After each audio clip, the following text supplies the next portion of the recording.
MotionBuilder 2013 delivers robust new tools that help production teams more reliably acquire, aggregate, and refine data, and offers a new nonlinear editing paradigm for virtual production. With the option to record live motion data directly to disk, support for broadcast Wav files, and the ability to output serial digital interface video, MotionBuilder 2013 better supports a modern production pipeline. In addition, extended nonlinear editing tools, Z-Depth selection tools, and targeted performance enhancements accelerate everyday workflows. Also, with a flexible new heads-up display and a floating viewer, animators and directors can benefit from views optimized for their individual requirements. The first thing that we're going to look at are some of the improvements that have been made to Story, MotionBuilder's Nonlinear Editor. Live data recording to disk in Story enables motion capture or certain other live data input to be recorded directly to disk rather than memory. This is great for studios because they're no longer limited by the amount of data they can record into RAM, only by the size of their hard disks, effectively enabling them to record take after take in rapid sequence, so you'll never really lose the momentum that you have on stage or on set. It's very easy to set up inside of MotionBuilder. So in this example, what we've got is we've got some motion capture data that's driving our character here, and we want to stream this information directly to disk through Story. It's very easy to do. All I have to do is go ahead and switch the toggle. Instead of recording to memory, we'll switch it to the disk sign. And we'll bring up the record options that are available directly on the character track inside of Story. Specify the path, which is my home directory, that's fine. And then obviously these are all the nodes that are going to get written out into that disk-based file. So all we have to do is rewind our playback head, turn on record, and as soon as I play this back, you can see that we're now streaming that data to disk. We get this nice representation in the Story window of the clip that's getting written to disk. And notice the name that's been added to this. So it's got some nice tokens that have been set up for this character track. So these tokens allow you to integrate this into your facility and use it with any asset management systems that you may have. So all the takes that you do get recorded to disk, and they're kind of grayed out until you want to begin working with them inside of Story. To do that, all you have to do is right mouse click on any of the given clips and go ahead and load those in. And once they're loaded into the system, we can begin working with them directly in Story like any other assets. So we'll switch our source to be our control rig, which is MotionBuilder's HIK rig. And as soon as I do that and I scrub through my Story timeline, this is now what's driving my character. So obviously if I start making some changes to the position of that clip or that clip inside of Story, it updates in my viewer. Now I don't really like the walk of this girl coming up. It doesn't really feel appropriate for this asset, this character here. So I do like the sit. So what I want to do is I want to use some of Story's great nonlinear editing tools to assist me in replacing the front half of that walk cycle. So what we'll do is we'll just kind of drag that over to the end here, and we'll bring in some more animation, another walk cycle here. And as I scrub through this, you can see obviously that walk cycle is in a different position. So we'll use some of the existing tools, sort of the classic tools inside of Story to get these clips lined up. And then we'll look at some of the new enhancements that allow us to work with multiple clips and multiple tracks at a very high level.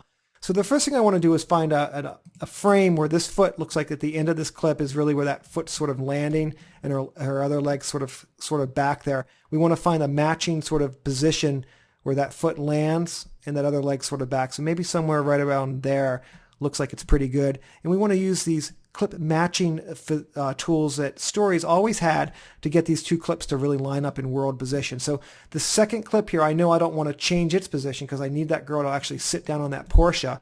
But what we want to do is we want to have this first clip right here actually get its world position modified based on my current selection, which is that girl's leg there. So we'll bring up our auto matching. So we're going to tell it to match to the next clips because we want that clip to stay stationary, and we'll just have it kind of blend between those two. So as soon as I do that, you can see that we now have a nicer look to this. There's a little bit of pop there, so we'll just sort of overlap those guys by a few frames, just have a couple frame dissolve on those, and that looks pretty good. So now that we've got these clips sort of matched up, looking good, you'll notice that I've got this camera inside of here. Inside of Story, we can represent lots of different data types. So we can go ahead and insert generic animation tracks, character animation tracks, what we were just working with, or in this example, a camera animation track. In that camera animation track, I'm going to go ahead and tell it that this is the camera that I want to have associated with that track. And I want to get that animation data in here so I can begin working with it in a nonlinear fashion. So all I have to do is right mouse click and say insert current take. So now what we have is we've got a couple of different tracks, a camera track and a character track in 3 different clips. And I want to begin making timing changes and editorial changes to these all at the same time. And we now have the ability to do that very efficiently inside of MotionBuilder with the Story clip grouping. So this is it's really easy to set up. All I have to do is go ahead and insert a new folder, and in that folder just start dragging and dropping the different tracks that I want to begin working with. And all I have to do is simply enable the previews for those for that summary track for that folder. So with that summary track enabled, I can obviously begin moving that folder around. So I'm changing the timing of all the different tracks, the position of all those different tracks, and I can also start to make some timing changes to that. So we'll just put it to a scale function here, and you can see that I can basically start scaling these down. If I increase the walk cycle on that, you'll see that that folder expands to kind of encompass the overall size of all those different tracks. So we can make timing changes to these, positional changes, and cutting and editorial changes using this new clip summary. So the next thing that we want to talk about that's kind of cool are some of the improvements that have been made to our ability to handle audio inside of MotionBuilder 2013. We now support broadcast Wav files, which give us the professional broadcast file format that has embedded timecode so we can more accurately interpret. As a result, the video and audio files can be easily synchronized. So let's just go ahead and drag and drop that, and I'm actually going to just throw that in this folder also, and we'll just sort of position this back down here, and if we play this back, you'll get a sense of what that audio sounds like.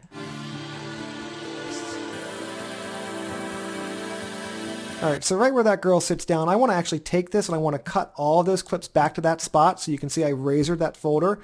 It allows me to really quickly make an edit change to all of those multiple clips, again using that clip summary. And if I start to make a timing change to this, notice what happens is that audio is now going to play back at 0.6 speed. So the ability to not only support broadcast Wav files is new in 2013, but also the ability to retime audio has been added to this release. And if we go ahead and we can view through that camera, it'll actually look a little bit better here.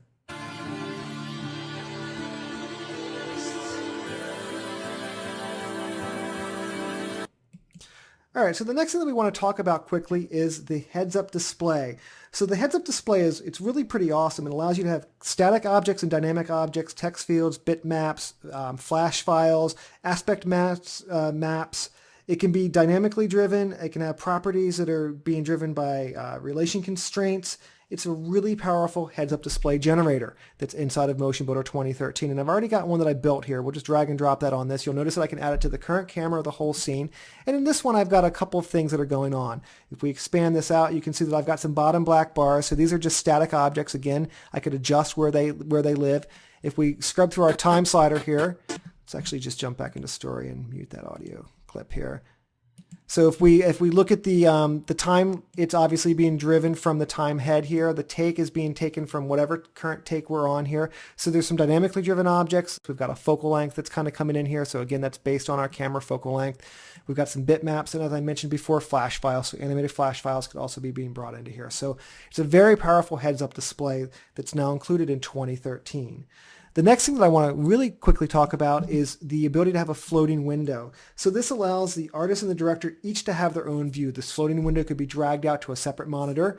And the other thing that's really kind of powerful about these floating windows is it has the ability to also work with the SDI broadcast video out. So if you needed to get some Genlock reference coming out that's required if you're trying to do some real-time video output for offline editorial, you now have that option. So if we go ahead and we bring up our video out window and just jump up to a 2-up view, let's just go into a 2-up view here and we make that guy live, you can see that we've got our original camera, which is our director view that's got that heads-up display, and then we've got sort of the 3D version of what the driver would have, which would be the artist driving the scene, sort of represented over here on the right-hand side. And again, this could be dragged out and dropped onto a separate monitor or used with the broadcast out through the SDI.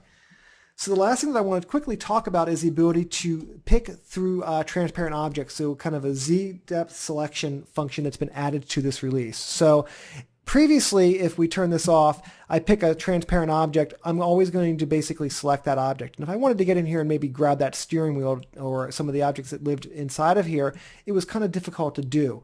We now have the ability to switch our pick selection mode that allows me to pick through transparent objects. So if I want to go in there and grab that steering wheel, I can now do that.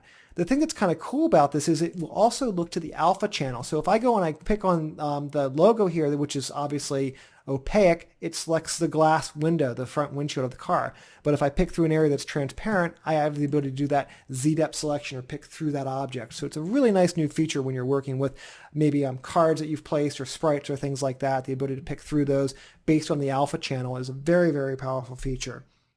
So those are some of the new features that are in MotionBuilder 2013. We saw the improvements to story, the live data recording directly to disk, the ability to take clips and group them together, broadcast wave file format support, as well as the ability to retime audio, the really cool new heads-up display that's both dynamic objects and static objects, things that can be procedurally driven based on any of the attributes inside of your scene. And then we saw the video out and the floating viewer, as well as the new Z-Depth selection.